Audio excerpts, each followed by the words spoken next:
मित्रों, नमस्कार। इस कार्यक्रम में आप सभी का स्वागत है। उत्तराखंड को देवभूमि कहा जाता है। देवभूमि का अर्थ यह हुआ कि बहुत सारे देवता उत्तराखंड के विभिन्न हिस्सों में निवास करते हैं। भगवान शिव कैलाश पर्वत पर निवास करते हैं। ऐसा विश्वास, ऐसी आस्था इस देश के करोड़ों लोगों को है।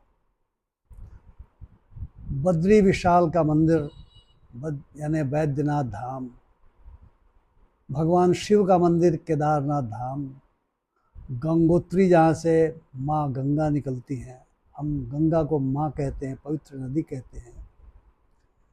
माँ यमुना निकलती, हम यमुना को भी माँ कहते हैं। वहाँ ऋषिकेश है, हरिद्वार है, हरि का द्वार, विष्णु का द्वार। यह आस्थाएं हैं उस देवभूमि के बारे में। मैं मानता हूं कि यह जो आस्थाएं हैं उन पर प्रश्न उठ सकते हैं, लेकिन आस्थाओं का सम्मान तो करना आवश्यक होता है। लेकिन इससे एक बात तो ध्वनित होती है कि जहाँ पे देव रहते हैं, जहाँ पे ईश्वर का वास होता है, जहाँ हम मानते हैं कि हमारे विभिन्न देवी देवताओं का वास है, वहाँ देवत्व तो होना ही चाहिए। वहाँ के मनुष्यों के अंदर देवताओं के सारे गुण नहीं तो कम से कम कुछ गुण तो होने चाहिए। और उत्तराखंड के जो वासी हैं वे बहुत ही शांत, संयत रहने वाले, मेहनत करने वाले और मेहनत की रोटी खाने वाले लोग रहे हैं। मैं तो उत्तर प्रदेश का हूँ, बिहार में पोस्टेड रहा, बिहार में सेटल्ड हो गया। लेकिन जब उत्तर प्रदेश में उत्तराखंड उसका हिस्सा था, हमारा तो प्रशिक्षण ही मसूरी में हुआ। नैनीताल में भी एडमिनिस्ट्रेटिव ट्रेनिंग इंस्टीट्यूट है, जहाँ पे वहाँ के पीसीएस अफसरों का प्रशिक्षण होता है। हमने उत्तराखंड यानी गढ़वाल रीजन में, उत्तराखंड में 2 रीजन है, कुमायूं गढ़वाल। गढ़वाल रीजन में हमने विलेज विजिट किया है, ट्रैकिंग किया है, वहाँ के लोगों से मिले हैं, देखा है। इतने सीधे सरल लोग वहाँ पे होते हैं। यानी जो देवताओं के गुण हैं उन्हें कह सकते हैं कि देवता सरल लोग होते हैं, देवता संयत लोग होते हैं, देवता हमेशा आशीर्वाद देने वाले होते हैं, और मनुष्य को उन गुणों से सीखना चाहिए। तो वहाँ के निवासियों के बारे में तो मेरा व्यक्तिगत अनुभव भी है और मैं उनका सम्मान भी करता हूँ। लेकिन इधर देखा ये जा रहा है, कुछ ऐसी घटनाएं वहाँ से प्रतिवेदित हो रही हैं कि लगता है कि क्या कुछ दानव वहाँ प्रवेश कर गए हैं या कुछ लोगों के अंदर दानवों का गुण आ गया है। मैं क्यों कह रहा हूँ? जो बात मैं कह रहा हूँ वो बात थोड़ी कई लोगों को बुरी लग सकती है, लेकिन मैं क्यों कह रहा हूँ मैं बताता हूँ। अभी हल्द्वानी में, जो उत्तराखंड का एक बहुत महत्वपूर्ण कस्बा माना जाता है, कांग्रेस के दलित नेता, दलित कहना तो उचित नहीं था लेकिन स्वाभाविक सी बात है, वो दलित नेता हैं, अध्यक्ष हैं, मल्लिकार्जुन खड़गे। उनकी 2-3 दिन पहले एक बहुत बड़ी सभा हुई थी। चुनाव आ रहे हैं, बहुत सारे नेतागण सभाएं करेंगे, अपनी बातें बताएंगे लोगों को और वोट मांगेंगे। स्वाभाविक सी बात है, आज की तारीख में सरकार उनकी नहीं है, दूसरा जो दल, जो सत्ताधारी दल है, भारतीय जनता पार्टी है। भारतीय जनता पार्टी के नेता भी वहाँ जाएंगे या जाते रहते हैं। माननीय प्रधानमंत्री जी का तो जगह जगह वहाँ फोटो ही दिखलाई देता है वहाँ के मुख्यमंत्री के साथ। तो उन्होंने सभा की और दुर्भाग्यवश कुछ लोगों को नागवार गुजरा। अब उनकी कुछ बातें नागवार गुजरी या क्या गुजरी, क्या हुई, क्या हुआ नहीं हुआ, लेकिन उन्होंने उस मैदान का शुद्धिकरण यज्ञ किया। शुद्धिकरण यज्ञ का क्या मतलब हुआ? वेदों में, ऋग्वेद में यज्ञ का काफी वर्णन है, पुराणों में भी उसका जिक्र है। कहते हैं कि अग्नि के माध्यम से हम ईश्वर को अपनी जो भी समिधा अग्नि में डालते हैं, जो भी हम अर्पण करते हैं, वह सीधे भगवान विष्णु तक पहुंचता है, देवताओं तक पहुंचता है। तो शुद्धिकरण यज्ञ का क्या मतलब है? हम देवताओं से क्या प्रार्थना कर रहे हैं कि शुद्ध करो इस मैदान को?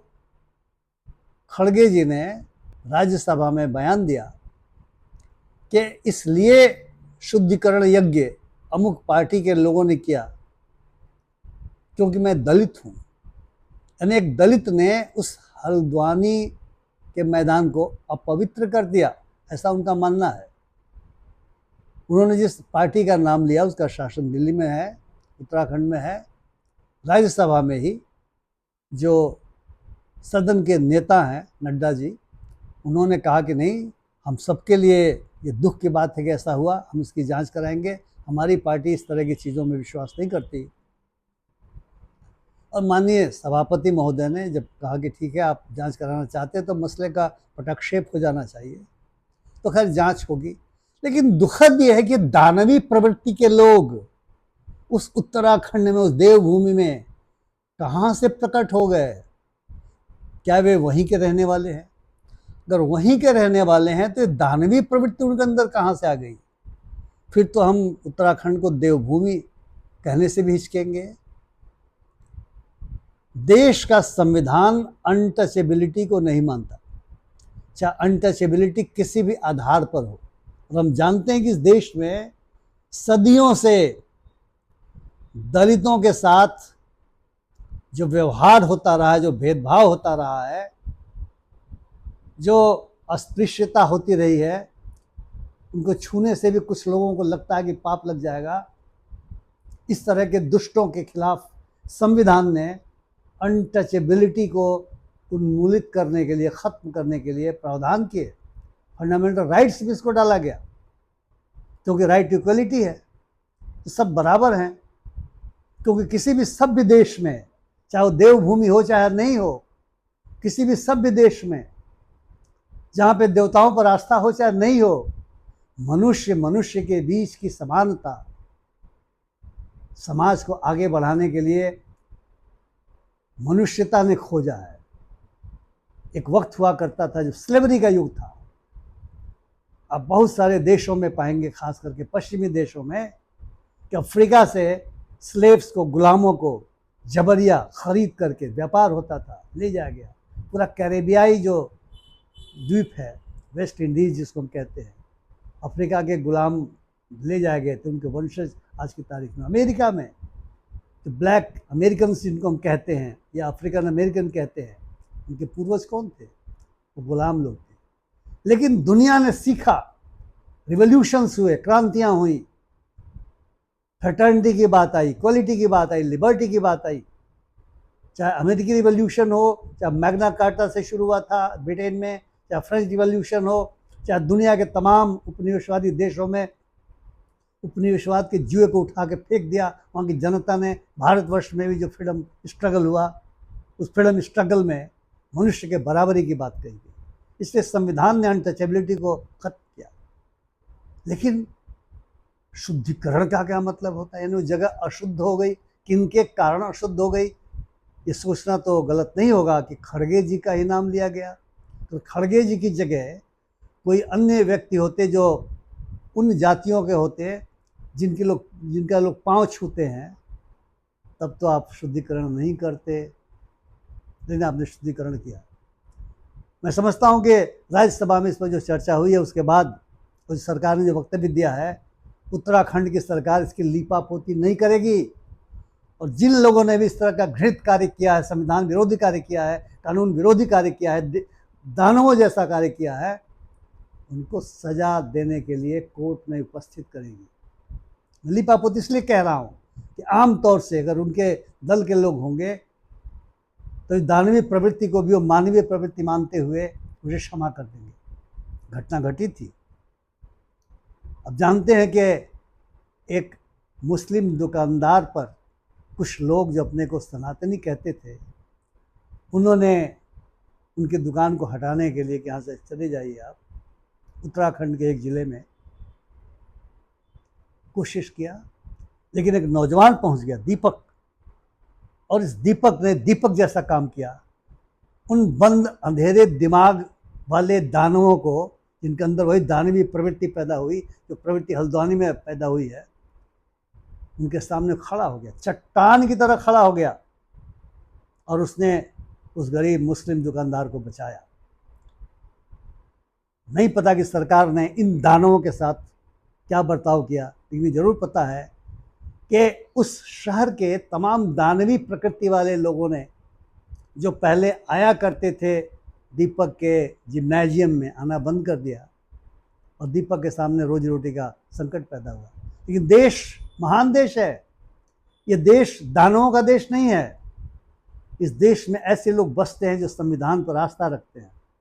वो जानते हैं कि उन दानवों ने संविधान में बराबरी के अधिकार के बावजूद किसी के बिजनेस को हटाने की कोशिश जो धर्म के आधार पे कुछ दानव कर रहे थे, उसका विरोध किया जाना चाहिए। उन्होंने दीपक की सहायता की, देश के विभिन्न हिस्सों से सहायता आई, बहुत सारे लोग सहायता देने के लिए गए, और दीपक को लोग बर्बाद तो नहीं कर पाए, उसकी रोशनी बुझा तो नहीं पाए। उसने शहर छोड़ने का फैसला किया था। मैं नहीं जानता कि शहर छोड़ा कि नहीं छोड़ा, लेकिन अगर शहर छोड़ के दीपक चला गया होगा तो ये साबित करेगा कि उत्तराखंड में देवों की कमी होती जा रही है, दानवों की संख्या बढ़ती चली जा रही है। इसलिए उत्तराखंड को बचाने की भी आवश्यकता है, और उसे देवभूमि ही रहने देने की आवश्यकता है। लोगों के अंदर देवत्व का ही संचार करने की आवश्यकता है, और दानवों का ही विनाश करने की आवश्यकता है। मैं इन दो घटनाओं का जिक्र इसीलिए कर रहा हूँ कि दूसरी घटना और पहली घटना दोनों के बारे में काफ़ी मीडिया में, खास करके गोदी मीडिया तो सब देता नहीं, लेकिन फिर भी लोगों तक अल्टरनेटिव मीडिया के माध्यम से खबरें खूब पहुंची, और उसी प्रकार से लोगों ने अपने विचार बनाए। तो हल्द्वानी घटना ने निश्चित तौर से यह सवाल पैदा किया है कि उत्तराखंड की भूमि को कौन दानवों की भूमि बनाना चाहता है, और क्या हम देशवासी चाहेंगे कि उत्तराखंड को दानवों की भूमि बनने दिया जाए, या कतिपय दानव ही, क्योंकि एक मछली सारे तालाब को गंदा करती है, क्या इन मछलियों को इस बात के लिए अनुमति दी जानी चाहिए कि उत्तराखंड जैसे शांत पवित्र स्थल को गंदा कर दें अपने कलुषित इरादों से, अपने कलुषित आचरण से। इसलिए मैंने सोचा कि मैं इस बात को आपके साथ शेयर करूं। आपके भी अपने विचार होंगे। अगर मेरी बात आपको अच्छी लग रही है तो कृपया मेरे वीडियो को शेयर करें, अपनी टिप्पणियों से मुझे लाभान्वित करें। मेरे चैनल को सब्सक्राइब करना ना भूलें, और लाइक कर सकते हैं, ज़रूर लाइक करें। बहुत बहुत धन्यवाद। नमस्कार।